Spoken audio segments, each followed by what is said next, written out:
And I would just like to start by saying, oh, oh, oh, oh. Our Minnesota Timberwolves. You know what? I can't say our because Femi's addicted. Some people love to smoke. Others love to drink.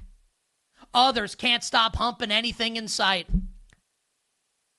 And here's Femi firing in bets on the Lakers against the Minnesota Timberwolves.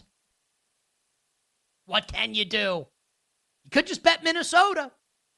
You could just bet the Minnesota Timberwolves. I thought what J.J. Redick did in the game yesterday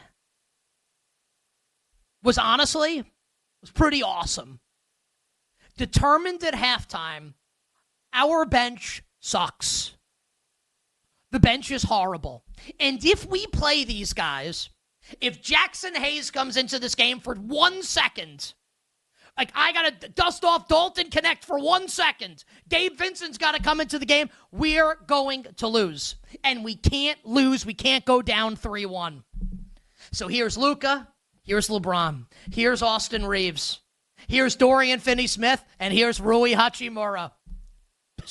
Not exactly the Kevin Durant, Steph Curry, Klay Thompson, Golden State Warriors, but still, pretty good five-man lineup.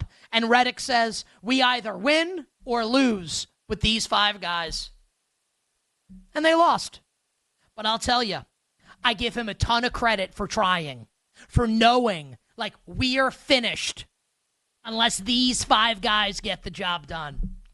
And in the end, Ant-Man, Nas, the world is his. Jaden McDaniels, my guy Julius Randle, Dante DiVincenzo. What a great Italian, leading our Wolves to victory over the Lakers and taking a 3-1 series lead. And a lot of people are criticizing J.J. Redick for playing those 5 guys to the end. I won't criticize J.J. Redick because if he's got to play these curtain-jerking jabronis off the bench, they're going to lose. Now, they lost anyway, but I like the idea of going down with your best guys.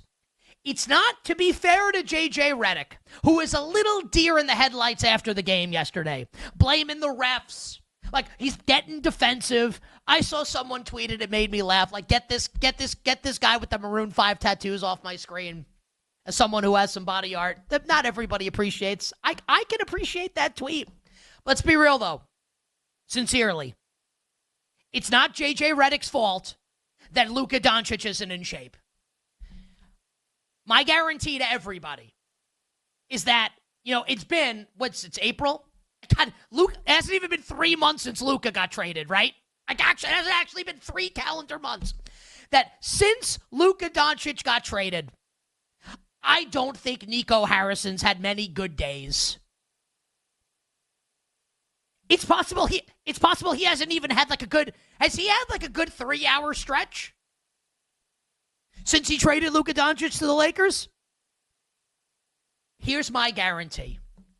Yesterday, at the end of this game, as Luka is huffing and puffing like me on the 4th of July playing pickup basketball with my buddies after 17 beers. Luka can't stay in front. There's a traffic cone out there. And 40-year-old LeBron James has as much energy as he's ever had in his career. I'll bet you Nico Harrison poured himself a glass of something expensive, lightened something expensive up. Yeah, I was right. No, you weren't. Still a terrible trade. Still awful. But I bet you Nico Harrison, at least for a fleeting moment, felt a little bit of redemption watching Luka struggle to the finish yesterday as the Wolves were able to get the comeback.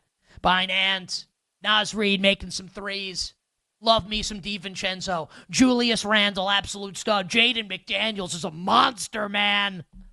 And Chris Finch pushing all the right buttons. Anthony Edwards has been the best player in the series. And Anthony Edwards, this feels like this is it for him now. Got it a little bit last year, but I'll tell you what. You send the Lakers packing, and then next round, if they're able to do this, and it's not definite that the Wolves will do this, probably Golden State in the next round, probably. And I'm telling you, We get Wolves Warriors, and I'm going to have to be stopped from clicking the button 1,000 times on Minnesota to win that series. And same thing against Houston. We're on a collision course. If Minnesota wins one more game for back-to-back Western Conference Finals for the Minnesota Timberwolves. Now I know what to expect in Game 5, right? Remember the graphic from Game 2? Every single Minnesota Timberwolf in foul trouble. They've all got 5 fouls. They've all got 4 fouls. We'll probably see something similar again. This is kind of how sports goes. I'm not even complaining. I'm saying we should be surprised if that doesn't happen. Remember what happened last year? Wolves Suns. And it's not apples to apples because the Suns have proven to be just a totally joyless, horrendous excuse for a basketball team this season. Wolves went out there in Game 4 and that game's at home, I understand, and absolutely just destroyed Phoenix at the end of that series. Destroyed them. I don't think you're going to get a Wolves team that's going to let go of the rope at any point here in Game 5 against the Lakers. I think the Wolves have shown that they're better. I don't think J.J. Redick's got any more moves he showed you that. Like, that was his move. Like, that was the trump card. That was the ace in the hole. I'm going to play these 5 guys the final 24 minutes of the game. That was it. What's left? Like, what? They get Anthony Davis back? Like, what happens now? Can they get Davis, send Luka back to Dallas for a game and Anthony Davis comes in and plays? What happens? Like, it's possible Luka scores 45 and LeBron scores 30 and they win. Of course, Austin Reeves doesn't miss the 3 at the end of the game like he did yesterday. Man, plus the points, easy bet for me on Minnesota in Game 5. And I'll have a little money line on the Minnesota Timberwolves as well. Feels like they broke the Lakers' spirit yesterday. Now, I can be wrong, and the Lakers still have 2 all-time greats on the team. Could they win 3 straight? Of course. I'm not saying it's impossible. I do think it's unlikely. And I think it could end as early as Game 5. And if the Lakers do win the game, I'll be right back on the Wolves coming up in Game 6. If the Wolves lose that game, then I'll say there's a problem.